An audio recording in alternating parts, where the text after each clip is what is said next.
This is my novel, Ret Samadhi, written in my mother tongue, Hindi, translated into French by Annie Monto, published by Éditions des Femmes. The French title is Ret Samadhi au-delà de la frontière. Let me try and talk about the inspiration to write this book. Sometimes a specific theme inspires and you chase it. Other times, and this is one of them, a mood and an atmosphere take hold of you and they guide you in the creation of the artistic work. A.K. Ramanujan, the famous Indian poet, once wrote, "You do not choose and pursue your poems. You put yourself in a place where they happen to you." Such was the path by which this novel and I found each other. The moment and the atmosphere that was casting its sway over me and settling slowly in to burst forth creatively was simply the everyday and its rhythms that look ordinary but gradually unravel the unordinary wrapped in them. The immediate locale was the family and India, but surrounded by the larger world, which, in our age of travel and communication, has crept into our personal and public lives from all sides. These found creative expression in stories that go in the making of the novel. Stories personal and political, joyful and tragic, often about women, but really about humans and their predicament. This world, in which the family and the outside fused quite spontaneously, became one where borders were porous and could be crossed. And indeed, the main protagonist in this novel, a woman nearing 80, crossed many borders as niftily as the nasty COVID virus, believing in the sanctity of none. But she was not spreading disease. Instead, she loved and lived and spread robust concern and desire for humanity. As it happens, I often worked on this novel in different places in France. A happy coincidence which inspired me yet more, for I was where borders mingle, variety delights, and multiculturalism is celebrated. The novel, woven around the story of the woman who crossed borders, is, in essence, about celebrating the melange of life and cultures across frontiers, about plurality, about disregarding purity. Let me give you some idea of the storyline. Taking off from the everyday and observations of real life all around, the novelist in me found herself being moved by the dreams, resolves, and the irrepressible will and elan of the novel's main protagonist, the 80-year-old woman. The younger she became, the more her newfound zest for life asserted itself. In turn, this freed me, the novelist, from the trap of the empirical, the possible, the plausible, and gleefully I followed the character in her transgressions and adventures. This woman, recently widowed, is mother and grandmother in an Indian joint family.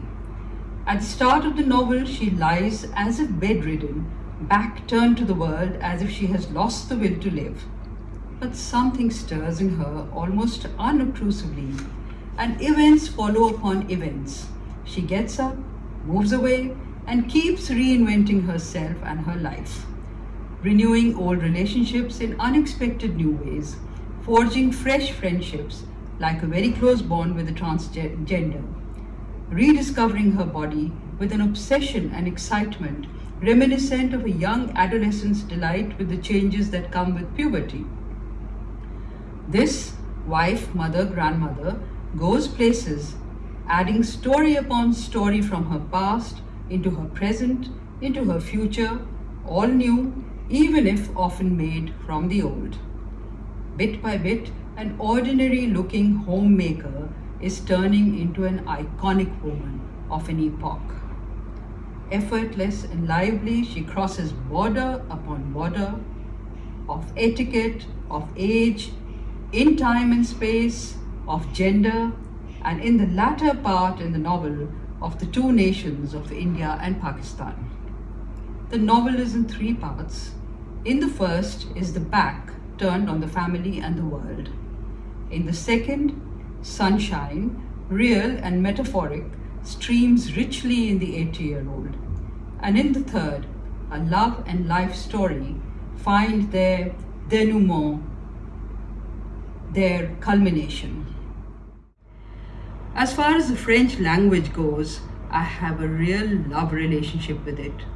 For more than 2 decades, I keep returning to France and I'm surrounded by French. I'm full to the brim of it and any moment will spout the best French ever. But sadly, that moment has not yet arrived. My limitation, sure, but also the fault of the French, who learn more English each time I return and practice it on me instead of allowing me to practice my French on them. They get better, I stay stuck. Nevertheless, I knew Annie Monto has done a stupendous job. I know it from others who have read the work and also from knowing Annie for years now. She is deeply immersed in Hindi language and literature and has an ongoing relationship with this country and its culture, or shall I say cultures. Also with its writers. She is as much a part of us as of France. On a more personal level, she and I have gotten close over the years and know well each other's quirks and eccentricities, humor and expressions, our respective ways of being. She knows my writing and relates to it at many registers. I'm grateful to her for translating me and proud to have her as my translator. But I'm sorry for what Ret Samadhi must have put her through. We had endless discussions on details of it, for Annie takes no shortcuts. The narrative in Ret Samadhi is not straightforward, and rendering the pranks of language and hilarities of storytelling that it is full of into French must have been an ordeal. It is one thing to enjoy it as a reader, but something else to express it in another language. But she did it. She did it. And I thank her with a plus grand embrasse and grand bisou. No COVID inhibition to stop me. Reading a tiny bit from the original. एक कहानी अपने आप को कहेगी, मुकम्मल कहानी होगी और अधूरी भी, जैसा कहानियों का चलन है। दिलचस्प कहानी है, उसमें सरहद है और औरतें जो आती हैं जाती हैं आरम पार। औरत और सरहद का साथ हो तो खुद ब खुद कहानी बन जाती है, बल्कि औरत भर भी। कहानी है सुगबुगी से भरी, फिर जो हवा चलती है उसमें कहानी उड़ती है। जो घास उगती है हवा की दिशा में देह को उकसाती, उसमें भी। और डूबता सूरज भी कहानी के ढेरों कंदील जलाकर बादलों पर टांग देता है, और ये सब गाथा में जुड़ते जाते हैं।